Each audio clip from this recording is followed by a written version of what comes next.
off and the clock has started.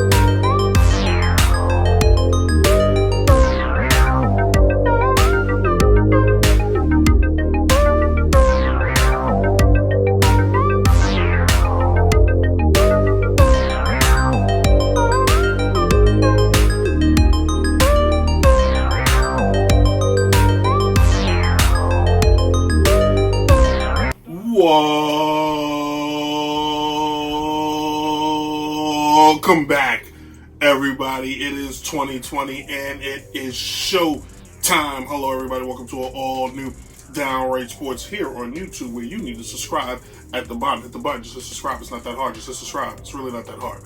Any case, my name is Brent Reed, the sports critic for the sports fan, as I am a show for a sports fan, and that's what this is. But every show we start with the must-know news, and we kick off the must-know news with the New York Giants deciding to hire a judge.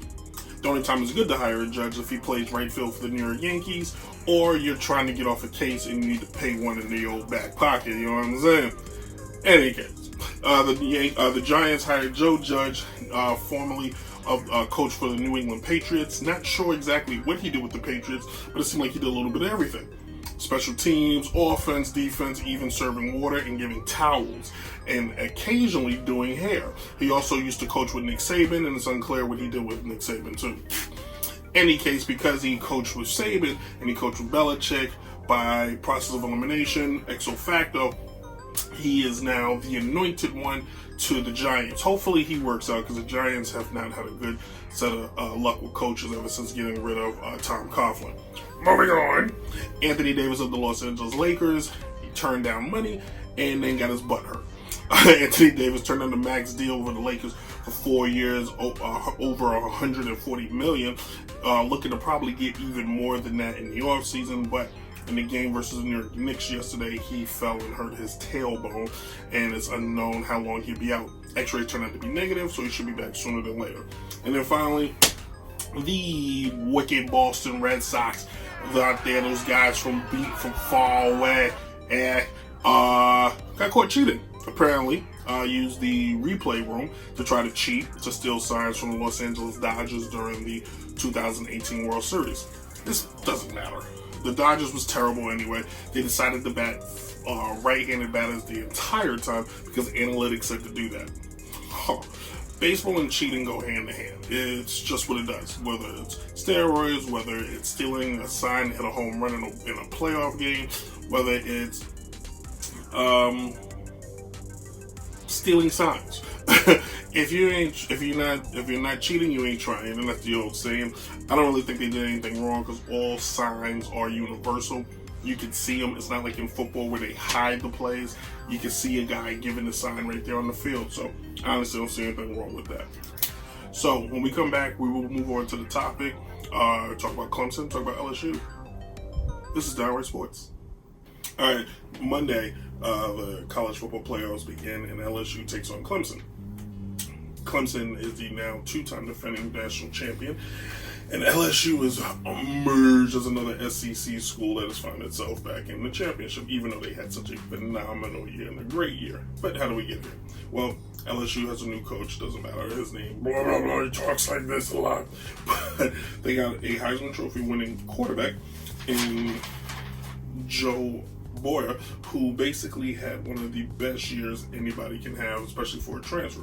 We're talking about a guy who threw over 5,000 yards, 55 touchdowns, 6 interceptions. That's fantastic.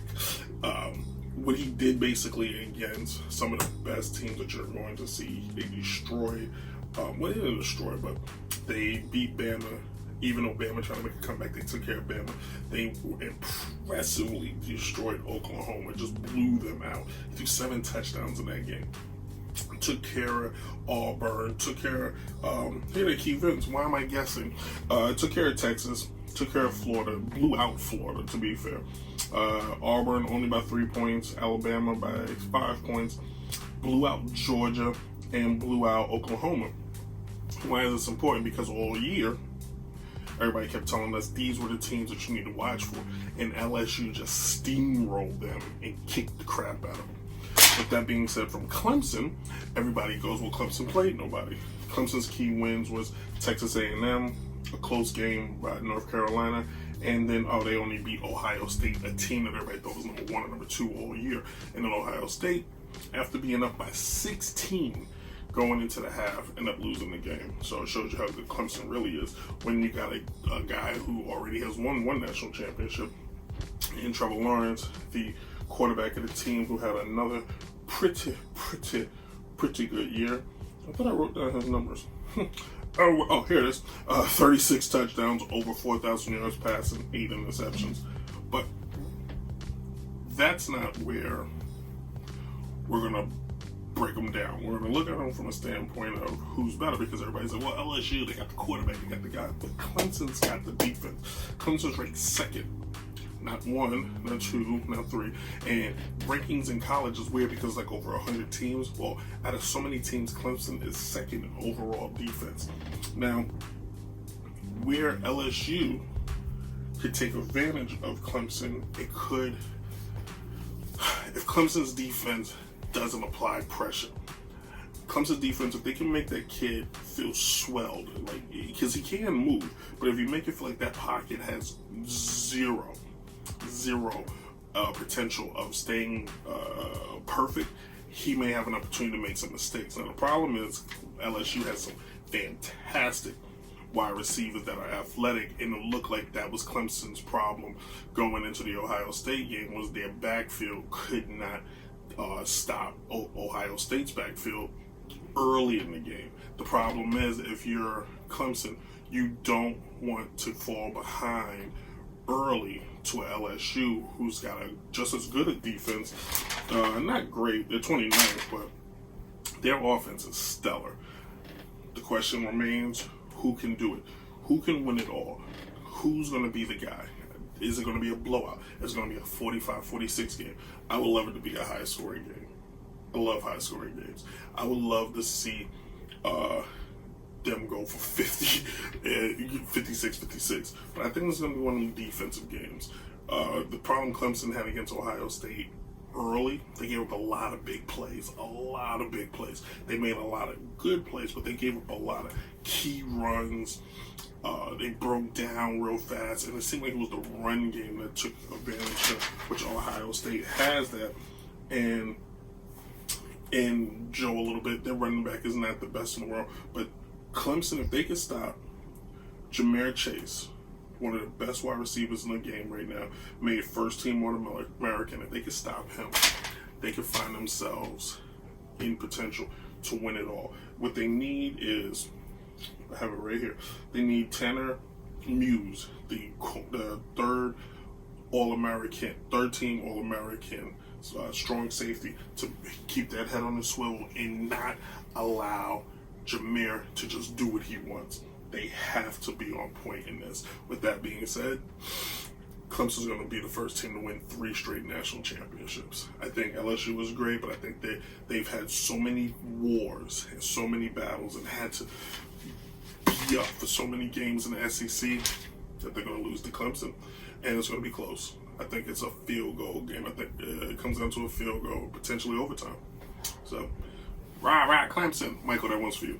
All right, when we come back, third segment, when we touch on a little sore subject, we ask the question, where are all the minority coaches in football and baseball? In a new segment I like to call, What's Your Point? Downright Sports. All right, so new segment called What's the Point? So the point is, I've noticed this past year, whether it's baseball or football, in the offseason has been a decrease in what you would call minority hires. This is not a black or white thing. This is a black, Spanish, and other thing. In the case of baseball, there are more Hispanic players than there are black players. So why, when the offseason come around, we don't see more Hispanic managers being hired? There are more Latin players. Heck, there's a nice flow of even Asian players coming in. And in baseball, we're not seeing the diversity that we're expecting. Now, in football, there's a rule called the Rooney Rule in place where it's supposed to at least interview people of color. In this case, it looks, the Cowboys being the most recent team that I noticed, looks like they just did that to appease the rule.